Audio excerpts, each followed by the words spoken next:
चंचुला की प्रार्थना से ब्राह्मण का उसे पूरा शिव पुराण सुनाना और समयानुसार शरीर छोड़कर शिवलोक में जा चंचुला का पार्वती जी की सखी एवं सुखी होना।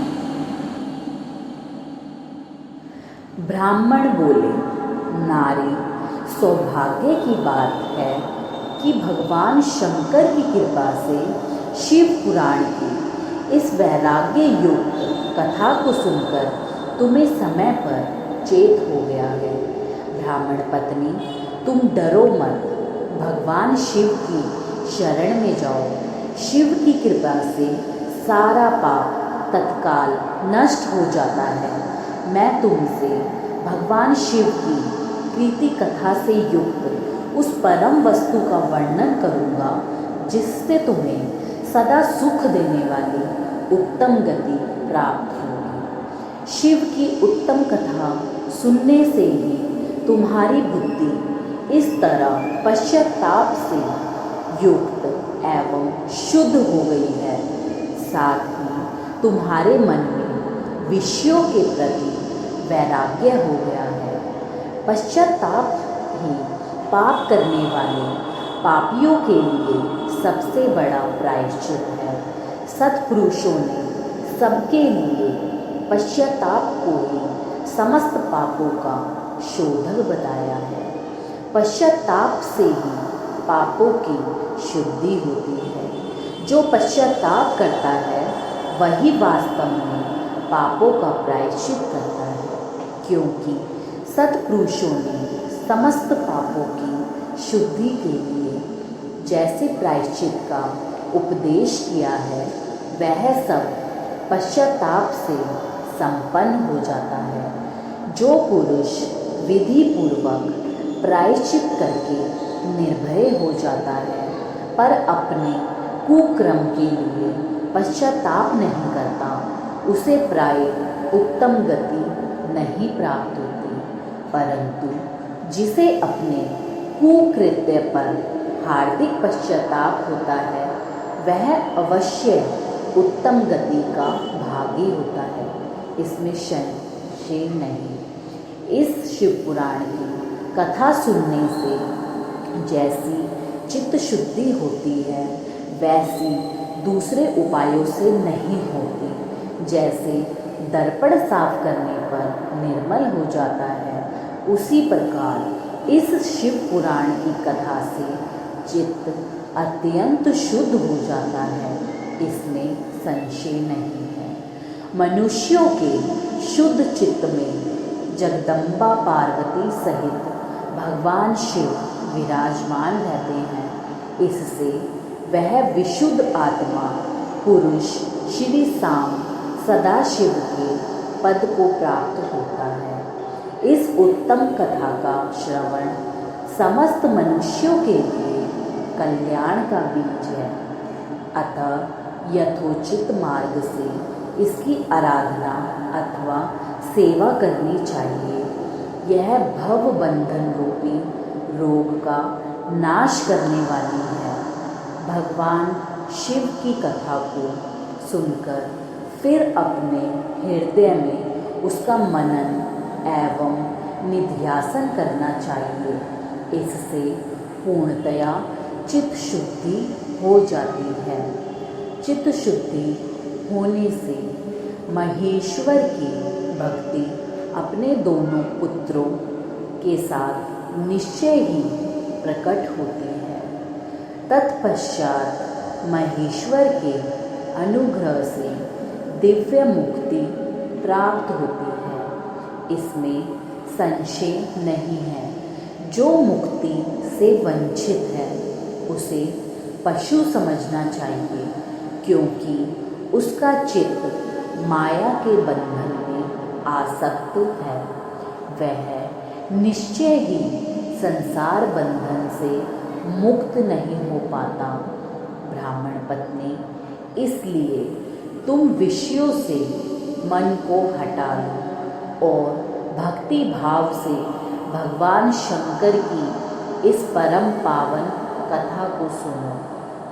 परमात्मा शंकर की इस कथा को सुनने से तुम्हारे चित्त की शुद्धि होगी और इससे तुम्हें मोक्ष की प्राप्ति हो जाएगी। जो निर्मल चित्त से भगवान शिव के चरणारविंदों का चिंतन करता है उसकी एक ही जन्म में मुक्ति हो जाती है।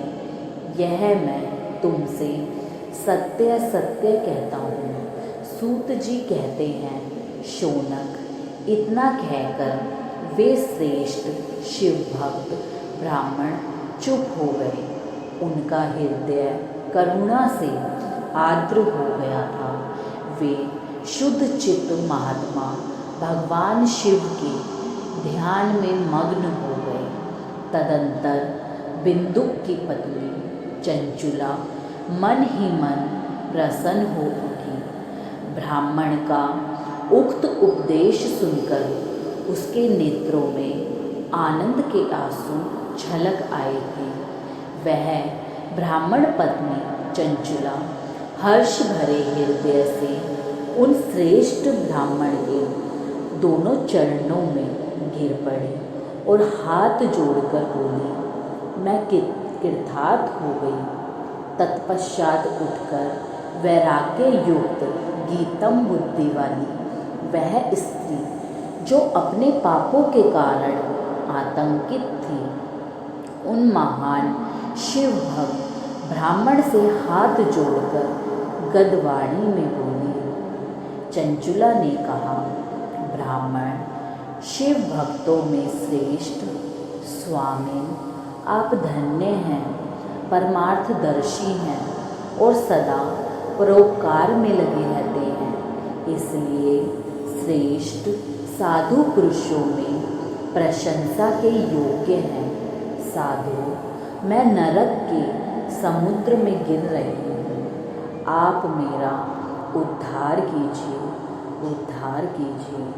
पौराणिक अर्थ तत्व से संपन्न जिस सुंदर शिव पुराण की कथा को सुनकर मेरे मन में संपूर्ण विषयों से वैराग्य उत्पन्न हो गया, इस शिव पुराण को सुनने के लिए इस समय मेरे मन में बड़ी श्रद्धा हो रही है। सूत जी कहते हैं, ऐसा कहकर हाथ जोड़ उनका अनुग्रह पाकर चंचुला उस शिव पुराण की कथा को सुनने की इच्छा मन में लिए उन ब्राह्मण देवता की सेवा में तत्पर हो वहाँ रहने लगी।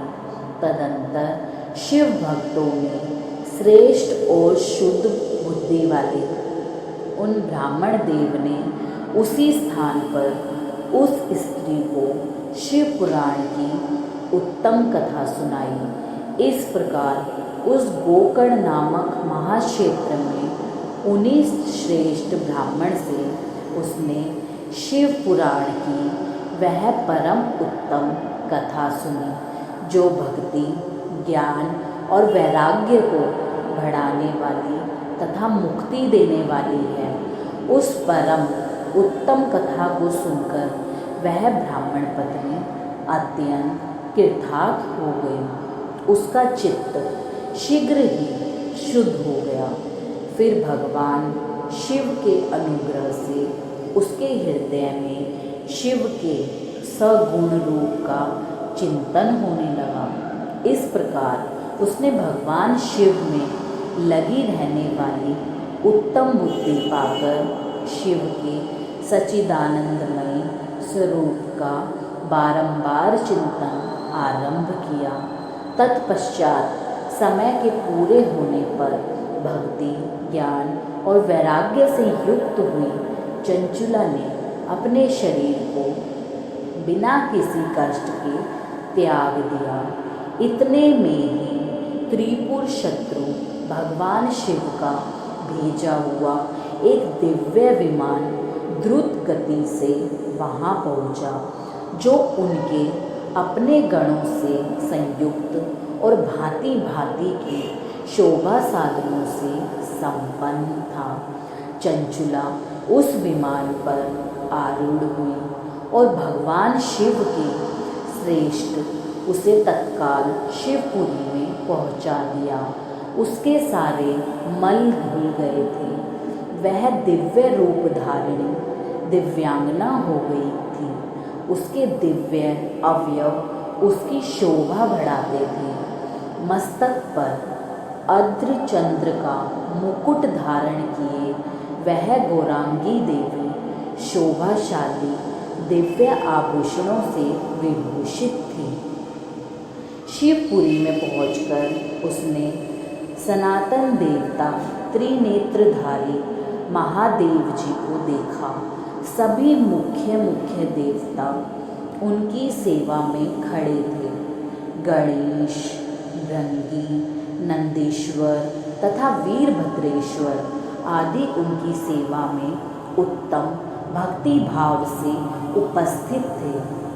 उनकी अंग कांति करोड़ों सूर्यों के समान प्रकाशित हो रही थी। कंठ में नील चिन्ह शोभा पाता था। 5 मुख और प्रत्येक मुख में 3-3 नेत्र थे। मस्तक पर अर्धचंद्राकार मुकुट शोभा देता था। उन्होंने अपने वामांग भाग में गौरी देवी को बिठा रखा था, जो विद्युत पुंज के समान प्रकाशित थी। गौरीपति महादेव जी की कांति कपूर के समान गौर थी। उनका सारा शरीर श्वेत भस्म से भासित था।